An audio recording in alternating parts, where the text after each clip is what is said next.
سورۃ القصص۔ اللہ کے نام سے جو سراسر رحمت ہے، جس کی شفقت ابدی ہے۔ یہ سورہ طاسین ہے۔ یہ نہایت واضح کتاب کی آیتیں ہیں۔ ہم ان لوگوں کی ہدایت کے لیے جو ایمان لانا چاہیں موسیٰ اور فرعون کی سرگزشت کا کچھ حصہ ٹھیک ٹھیک تمہیں سناتے ہیں۔ واقعہ یہ ہے کہ سرزمین مصر میں فرعون نے سرکشی اختیار کر لی تھی۔ اس کے باشندوں کو اس نے گروہوں میں تقسیم کر دیا تھا۔ ان میں سے ایک گروہ کو اس نے سختی سے دبا رکھا تھا۔ ان کے بیٹوں کو وہ ڈھونڈ ڈھونڈ کر ذبح کر چھوڑتا اور ان کی عورتوں کو زندہ رکھتا تھا۔ فی الواقع وہ فساد کرنے والوں میں سے تھا۔ اور ادھر ہم نے ارادہ کر لیا تھا کہ ان لوگوں پر عنایت کریں جو اس ملک میں دبا کر رکھے گئے تھے، اور ان کو امامت عطا فرمائیں اور انہیں ملک کا وارث بنائیں، اور انہیں اس ملک میں اقتدار بخشیں، اور فرعون اور حامان اور ان کے لشکروں کو ان سے وہی کچھ دکھا دیں جس سے وہ ڈرتے تھے۔ چنانچہ موسیٰ پیدا ہوا تو بچے قتل کیے جا رہے تھے۔ ہم نے موسیٰ کی ماں کو اسی بنا پر وحی کی کہ ابھی اسے دودھ پلاؤ، پھر جب اس کی نسبت تمہیں جان کا خطرہ ہو تو اسے دریا میں ڈال دینا، اور کوئی اندیشہ اور غم نہ کرنا۔ ہم نے فیصلہ کر لیا ہے کہ اس کو ہم واپس تمہارے پاس پہنچا دیں گے اور اسے پیغمبروں میں سے ایک پیغمبر بنائیں گے۔ اس نے بالآخر یہی کیا۔ پھر فرعون کے گھر والوں نے دریا میں بہتے دیکھ کر اس کو اٹھا لیا کہ خدا کی بات پوری ہو، اور اس کے نتیجے میں وہ ان کا دشمن اور ان کے لیے باعث غم بنے۔ حقیقت یہ ہے کہ فرعون اور حامان اور ان کے لشکر بڑے خطا کار تھے کہ اپنے آپ کو تمام اختیار و اقتدار کا مالک سمجھتے رہے۔ فرعون کی بیوی نے بچے کو دیکھا تو فرعون سے کہا، یہ تو میری اور تمہاری آنکھوں کی ٹھنڈک ہے، تم لوگ اسے قتل نہ کرو۔ کیا جب کہ یہ ہمیں نفع پہنچائے یا ہم اسے بیٹا ہی بنا لیں۔ وہ یہ باتیں کر رہے تھے اور انہیں کچھ خبر نہ تھی کہ ان کے ساتھ کیا ہونے والا ہے۔ ادھر موسیٰ کی ماں کا دل بالکل بے قرار ہو گیا۔ اگر ہم اس کے دل کو نہ سنبھالتے کہ اس کو ہمارے وعدے کا یقین رہے تو وہ اس کا راز فاش کر بیٹھتی۔ اور اسی بے قراری میں اس نے بچے کی بہن سے کہا کہ اس کے پیچھے پیچھے جا۔ چنانچہ وہ اجنبی بن کر اس کو دور سے دیکھتی رہی، اور فرعون کے لوگوں کو اس کی کچھ خبر نہ ہوئی۔ اور ادھر دودھ پلائیوں کے دودھ سے ہم نے موسیٰ کو پہلے ہی روک رکھا تھا۔ چنانچہ موسیٰ کی بہن وہاں پہنچی اور یہ دیکھا تو اس نے ان سے کہا، تم لوگ کہو تو میں تمہیں ایک گھرانے کا پتہ بتاؤں جو تم لوگوں کی خاطر اسے پالیں گے اور بڑی خیر خواہی سے اس کی دیکھ بھال کریں گے۔ اس طرح موسیٰ کو ہم نے اس کی ماں کی طرف لوٹا دیا کہ اس کی آنکھیں ٹھنڈی ہوں اور وہ آزردہ خاطر نہ ہو، اور اس لیے کہ وہ اچھی طرح جان لے کہ اللہ کا وعدہ پورا ہو کے رہتا ہے، مگر اکثر لوگ نہیں جانتے۔ فرعون کے زیر سایہ پرورش پا کر یہی موسیٰ جب اپنی جوانی کو پہنچا اور ہر لحاظ سے پختہ ہو گیا تو ہم نے اسے علم و حکمت سے نوازا۔ اچھے لوگوں کو ہم اسی طرح صلہ دیتے ہیں۔ پھر ایک دن اتفاق سے وہ ایسے وقت شہر میں داخل ہوا جبکہ شہر کے لوگ بے خبر ہوتے تھے، تو اس نے دیکھا کہ دو آدمی وہاں لڑ رہے ہیں۔ ایک اس کی اپنی قوم میں سے تھا اور دوسرا اس کے دشمنوں کی قوم میں سے۔ پھر اس کی قوم کے آدمی نے اس شخص کے مقابل میں اس کی مدد چاہی جو اس کے دشمنوں میں سے تھا۔ اس پر موسیٰ نے اس کے گھونسا مارا اور اس کا کام تمام کر دیا۔ یہ حرکت سرزد ہوتے ہی موسیٰ نے کہا، یہ تو مجھ سے شیطانی کام ہو گیا ہے۔ اس میں شبہ نہیں کہ شیطان ایک کھلا ہوا گمراہ کرنے والا دشمن ہے۔ اس نے دعا کی کہ میرے پروردگار، میں نے اپنی جان پر ظلم کیا ہے، سو مجھ کو بخش دے، تو اس کے پروردگار نے اسے بخش دیا۔ حقیقت یہ ہے کہ وہی بخشنے والا ہے، اس کی شفقت ابدی ہے۔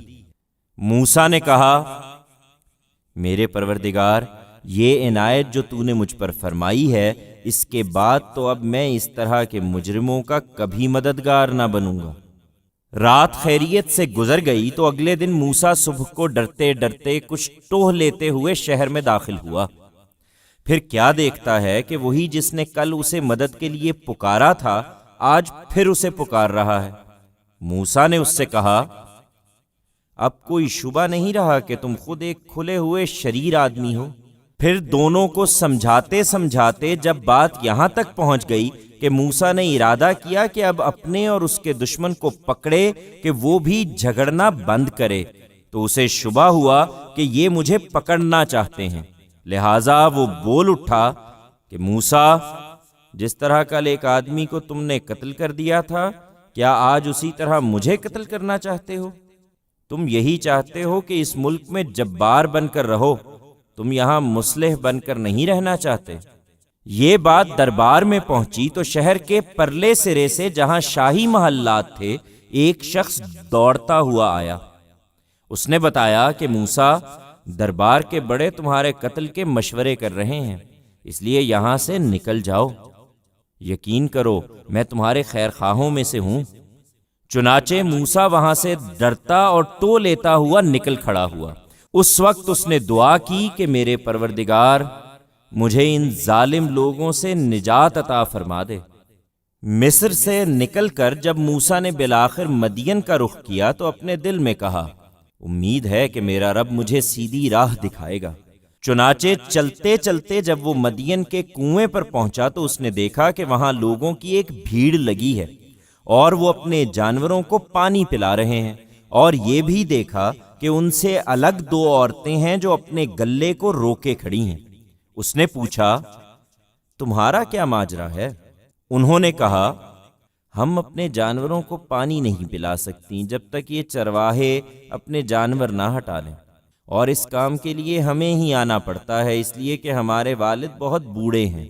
یہ سن کر موسیٰ نے ان دونوں کی خاطر ان کے گلے کو پانی پلا دیا، پھر ہٹ کر سائے کی طرف آیا اور دعا کی کہ میرے پروردگار، اس وقت جو خیر بھی تو میرے لیے اتار دے میں اس کا حاجت مند ہوں۔ پھر زیادہ دیر نہیں گزری کہ ان میں سے ایک شرماتی ہوئی اس کے پاس چل کر آئی اور کہنے لگی، میرے والد آپ کو بلا رہے ہیں تاکہ ہماری خاطر آپ نے جو پانی پلایا ہے اس کا صلہ آپ کو دیں۔ موسیٰ چل پڑا۔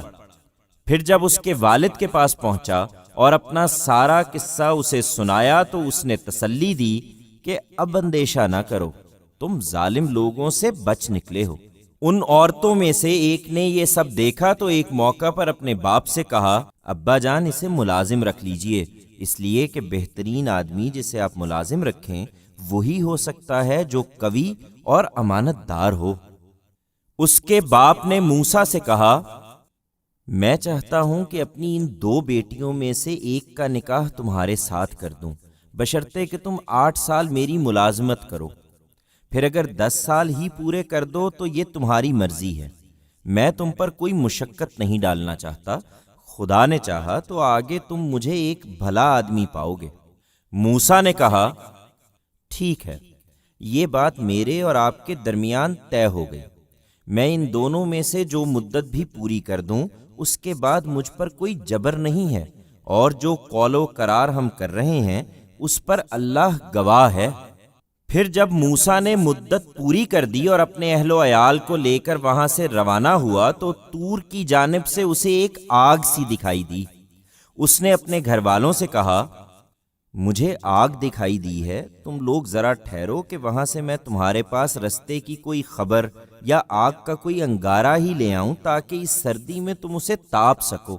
پھر جب موسیٰ وہاں پہنچا تو وادی ایمن کے کنارے سے اس مبارک خطے میں اس کو درخت سے آواز آئی کہ اے موسیٰ، میں ہوں اللہ جہانوں کا پروردگار، اور یہ بھی کہ اپنی لاٹھی زمین پر ڈال دو۔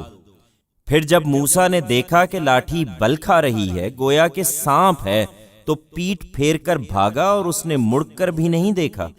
فرمایا، موسیٰ آگے آؤ اور ڈرو نہیں، تم بالکل مامون ہو، اپنا ہاتھ ذرا اپنے گریبان میں ڈالو، وہ بغیر کسی مرض کے سفید چمکتا ہوا نکلے گا، اور اس کے لیے اپنا بازو اپنی طرف سکیڑ لو، جس طرح خوف سے سکیڑتے ہیں۔ سو تیرے پروردگار کی طرف سے فرعون اور اس کے درباریوں کے پاس جانے کے لیے یہ 2 نشانیاں ہیں۔ حقیقت یہ ہے کہ وہ بڑے نافرمان لوگ ہیں۔ موسیٰ نے عرض کیا کہ میرے پروردگار، میں تو ان کا ایک آدمی قتل کر چکا ہوں، اس لیے ڈرتا ہوں کہ وہ مجھے مار ڈالیں گے، اور میرا بھائی ہارون، اس کی زبان مجھ سے زیادہ فصیح ہے، سو اس کو میرا مددگار بنا کر میرے ساتھ بھیجیے کہ وہ میری تائید کرے، مجھے اندیشہ ہے کہ وہ مجھے جھٹلا دیں گے۔ فرمایا، ہم تمہارے بھائی کو تمہارے لیے قوت بازو بنائیں گے اور تم دونوں کو ایسا دبدبا عطا کریں گے کہ وہ تم تک پہنچ نہ سکیں گے۔ ہماری نشانیوں کے ساتھ جاؤ، تم دونوں اور جو تمہاری پیروی کریں گے وہی غالب رہیں گے۔ پھر جب موسیٰ ہماری ان واضح نشانیوں کے ساتھ ان کے پاس آیا تو انہوں نے کہہ دیا کہ یہ تو محض گھڑا ہوا جادو ہے، اور اس طرح کی بات ہم نے اپنے اگلے باپ دادوں میں تو کبھی سنی ہی نہیں۔ موسیٰ نے جواب دیا، میرا پروردگار خوب جانتا ہے اس کو بھی جو اس کی طرف سے ہدایت لے کر آیا ہے، اور اس کو بھی جس کے لیے اگلے گھر کا اچھا انجام ہے۔ اس کے منکرین اپنی جانوں پر ظلم ڈھانے والے ہیں، اور حق یہ ہے کہ اس طرح کے ظالم کبھی فلاح نہ پائیں گے۔ فرعون نے کہا، دربار کے لوگوں، میں تو اپنے سوا تمہارے لیے کسی اور معبود سے واقف نہیں ہوں۔ اچھا تو اے ہامون، تم میرے لیے مٹی کی اینٹوں کا پزاوا لگاؤ اور ایک اونچا محل میرے لیے بناؤ، تاکہ موسیٰ کے خدا کو میں آسمان میں جھانک کر دیکھوں، اور میں تو اسے ایک جھوٹا آدمی سمجھتا ہوں۔ فرعون اور اس کے لشکروں نے زمین میں ناحق گھمنڈ کیا اور خیال کیا کہ وہ ہماری طرف نہیں لوٹائے جائیں گے۔ آخر اسے اور اس کے لشکروں کو ہم نے پکڑا، پھر انہیں سمندر میں پھینک دیا، تو دیکھ لو کہ ان ظالموں کا انجام کیسا ہوا۔ ہم نے انہیں ڈھیل دی اور ایسے پیشوا بنا دیا کہ جہنم کی طرف بلاتے رہے۔ قیامت کے دن اب ان کی کوئی مدد نہ ہوگی۔ ہم نے اس دنیا میں ان کے پیچھے لعنت لگا دی ہے، اور قیامت کے دن وہی خوار ہونے والوں میں ہوں گے۔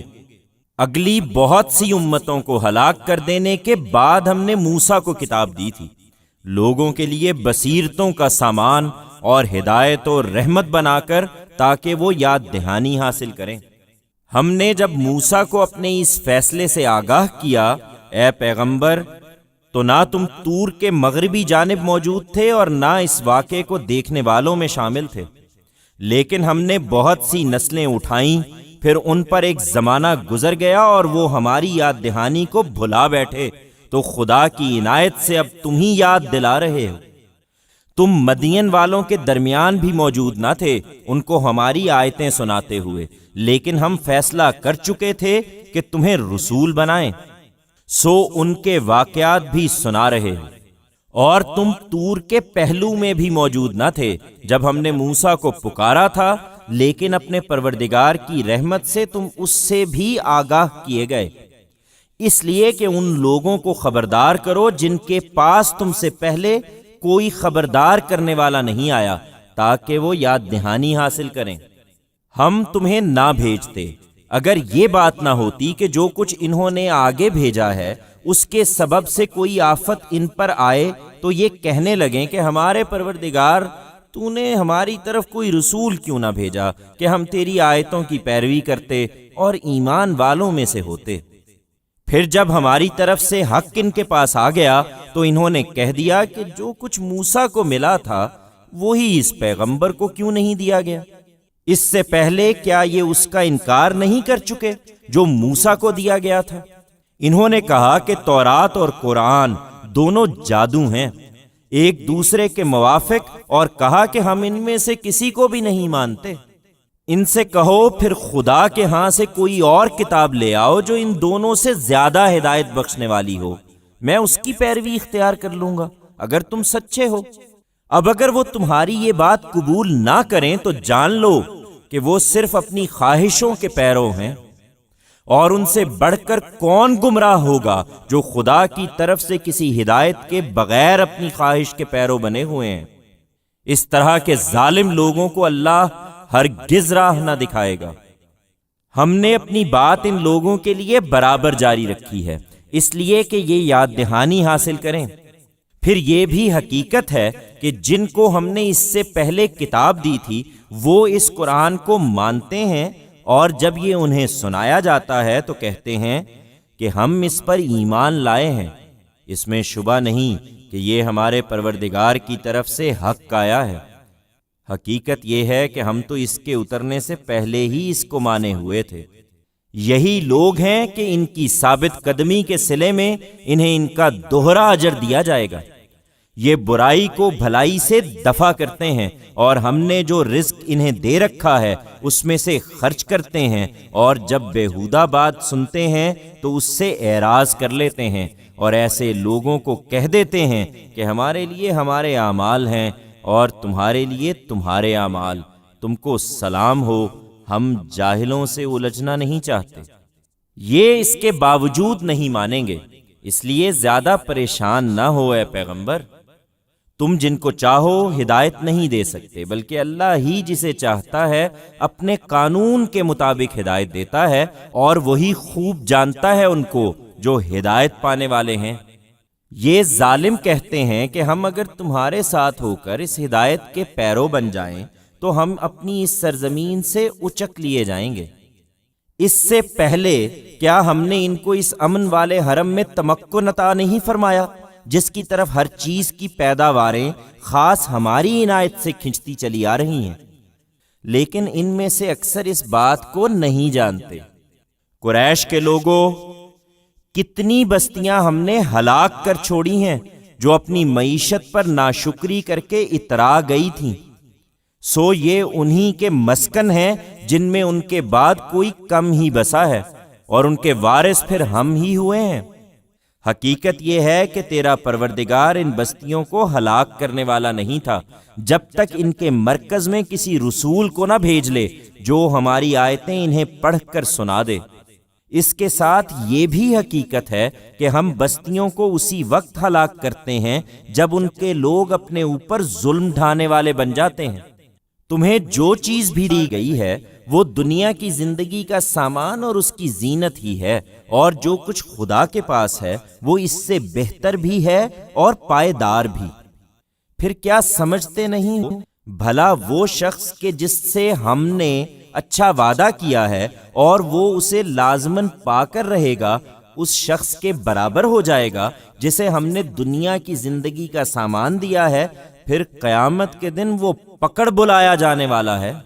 یہ اس دن کا دھیان کریں جب خدا انہیں پکارے گا، پھر پوچھے گا کہ میرے وہ شریک کہاں ہیں جن کا تم دعویٰ کرتے تھے؟ ان کے زعماء جن پر بات پوری ہو چکی ہوگی، اس اندیشے سے کہ تمام ذمہ داری کہیں ان پر نہ ڈال دی جائے، فوراً بول اٹھیں گے کہ ہمارے پروردگار، یہ لوگ جنہیں ہم نے بہکایا انہیں ہم نے اسی طرح بہکایا ہے جس طرح ہم خود بہکے تھے۔ تیرے حضور ہم ان سے برات کرتے ہیں، یہ ہم کو نہیں پوچھتے تھے۔ اس وقت کہا جائے گا، اچھا اب اپنے شریکوں کو بلاؤ۔ سو گھبرا کر انہیں بلائیں گے مگر وہ انہیں جواب نہ دیں گے، اور یہ اپنا عذاب دیکھ لیں گے۔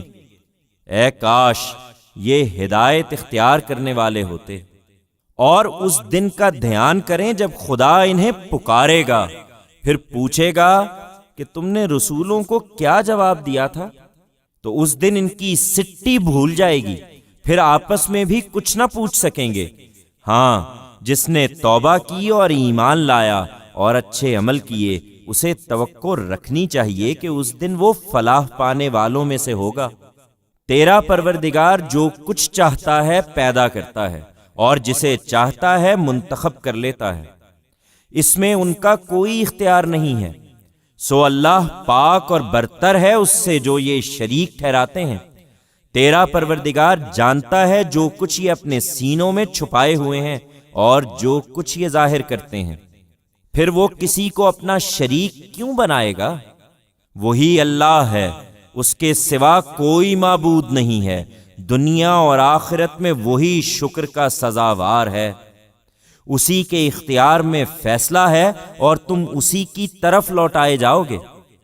ان سے کہو کہ بتاؤ، اگر اللہ روز قیامت تک تم پر ہمیشہ کے لیے رات طاری کر دے تو اللہ کے سوا کون معبود ہے جو تمہیں روشنی لا دے گا؟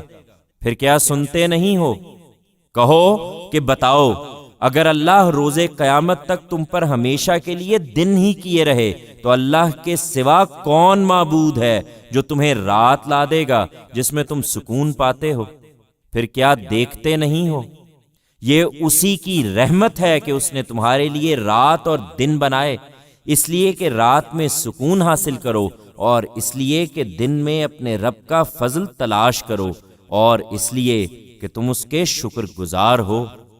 یہ اس دن کا دھیان کریں جب خدا انہیں پکارے گا، پھر پوچھے گا کہ میرے وہ شریک کہاں ہیں جن کا تم دعویٰ کرتے تھے، اور ہر امت میں سے ہم ایک گواہ نکال لائیں گے، پھر لوگوں سے کہیں گے کہ اپنی دلیل لاؤ، تب ان پر واضح ہو جائے گا کہ حق خدا کی طرف ہے اور جو کچھ جھوٹ وہ باندھتے رہے تھے وہ سب ان سے کھوئے جائیں گے۔ یہ اپنے ساز و سامان پر نہ اترائیں، انہیں بتاؤ کہ قارون موسیٰ کی قوم ہی میں سے تھا، پھر وہ ان کے خلاف سرکش ہو گیا۔ ہم نے اس کو اتنے خزانے دے رکھے تھے کہ ان کی کنجیاں کئی طاقتور مردوں کی جماعت بھی مشکل ہی سے اٹھاتی تھی۔ جب اس کی قوم کے لوگوں نے اسے نصیحت کی کہ اتراؤ مت، اس لیے کہ اللہ اترانے والوں کو پسند نہیں کرتا، اور جو کچھ خدا نے تمہیں دے رکھا ہے اس میں آخرت کے گھر کے طلبگار بنو اور اس دنیا سے اپنا حصہ وہاں لے جانا نہ بھولو، اور جس طرح خدا نے تمہارے ساتھ احسان کیا ہے اسی طرح تم بھی دوسروں کے ساتھ احسان کرو، اور زمین میں فساد کے خواہاں نہ ہو، اس لیے کہ اللہ فساد کرنے والوں کو پسند نہیں کرتا۔ اس نے جواب دیا، یہ سب تو مجھے میرے ذاتی علم کی بنا پر ملا ہے، کیا وہ نہیں جانتا تھا کہ اللہ اس سے پہلے کتنی ہی قوموں کو ہلاک کر چکا ہے جو قوت میں اس سے بڑھ کر اور جمعیت میں اس سے کہیں زیادہ تھیں؟ اس طرح کے مجرموں سے تو ان کے گناہوں کے بارے میں سوال بھی نہیں کیا جاتا۔ سو ایک دن وہ اپنی شان و شوکت کے ساتھ اپنی قوم کے لوگوں کے سامنے نکلا تو دنیا کی زندگی کے طلبگار اسے دیکھ کر کہنے لگے کہ جو کچھ قارون کو ملا ہے کاش ہمیں بھی ملا ہوتا۔ اس میں شبہ نہیں کہ وہ بڑی قسمت والا ہے۔ اور جن کو علم کی دولت عطا ہوئی تھی وہ بول اٹھے کہ شامت کے مارو، جو ایمان لائیں اور اچھے عمل کریں ان کے لیے خدا کا اجر اس سے کہیں بہتر ہے۔ یہی وہ حکمت ہے جس کی ہر شخص کو تمنا کرنی چاہیے، اور یہ انہی کو ملتی ہے جو صبر کرنے والے ہوں۔ پھر ہوا یہ کہ ہم نے قارون اور اس کے گھر کو زمین میں دھسا دیا تو نہ کوئی جماعت اس کے لیے اٹھی کہ خدا کے مقابل میں اس کی مدد کرتی، اور نہ وہ آپ ہی اپنے آپ کو بچا سکا۔ اب وہی جو کل اس کی جگہ ہونے کی تمنا کر رہے تھے پکار اٹھے، ارے یہ تو وہی بات ہو گئی جو ہمیں بتائی جا رہی تھی کہ اللہ ہی اپنے بندوں میں سے جس کے لیے چاہتا ہے روزی کشادہ کرتا ہے اور جس کے لیے چاہتا ہے تنگ کر دیتا ہے۔ اگر اللہ نے ہم پر عنایت نہ فرمائی ہوتی تو ہمیں بھی اسی طرح دھسا دیتا۔ ارے غضب، یہ تو وہی بات ہو گئی کہ منکرین فلاح نہیں پائیں گے۔ یہ آخرت کا گھر جس کا ذکر ہوا اسے ہم انہی کے لیے خاص رکھیں گے جو نہ زمین میں اپنی بڑائی چاہتے ہیں نہ فساد کے خواہاں ہیں، وہی خدا سے ڈرنے والے ہیں، اور انجام کار کی کامیابی تو خدا سے ڈرنے والوں ہی کے لیے ہے۔ اس دن جو بھلائی لے کر آئے گا اس کے لیے اس سے بہتر بھلائی ہے، اور جو برائی لے کر آئے گا تو جنہوں نے برائیاں کی ہیں ان کو وہی بدلے میں ملے گا جو وہ دنیا میں کرتے رہے۔ اس لیے یقین رکھو اے پیغمبر کہ جس نے تم پر یہ قرآن کی ذمہ داری ڈالی ہے وہ تمہیں اچھے انجام تک پہنچا کے رہے گا۔ اب ان سے کہہ دو کہ میرا پروردگار خوب جانتا ہے اس کو بھی جو خدا کی ہدایت لے کر آیا ہے اور اس کو بھی جو کھلی گمراہی میں پڑا ہوا ہے۔ تم اس کے متوقع نہیں تھے کہ تمہاری طرف یہ کتاب اتاری جائے، یہ تو محض تمہارے پروردگار کی عنایت ہوئی کہ اس نے تمہیں اس ذمہ داری کے لیے منتخب فرمایا ہے۔ اس لیے بے کم و کاست سناؤ اور ہرگز ان منکروں کے مددگار نہ بنو، اور ایسا کبھی نہ ہو کہ یہ خدا کی آیتوں سے جبکہ وہ تمہاری طرف نازل ہو چکی ہیں تمہیں روک دیں۔ تم اپنے پروردگار کی طرف بلاتے رہو اور ہرگز مشرکوں میں شامل نہ ہو، اور نہ اللہ کے ساتھ کسی دوسرے معبود کو پکارو۔ اس کے سوا کوئی معبود نہیں ہے، اس کی ذات کے سوا ہر چیز فانی ہے، فیصلہ اسی کے اختیار میں ہے اور تم اسی کی طرف لوٹائے جاؤ گے۔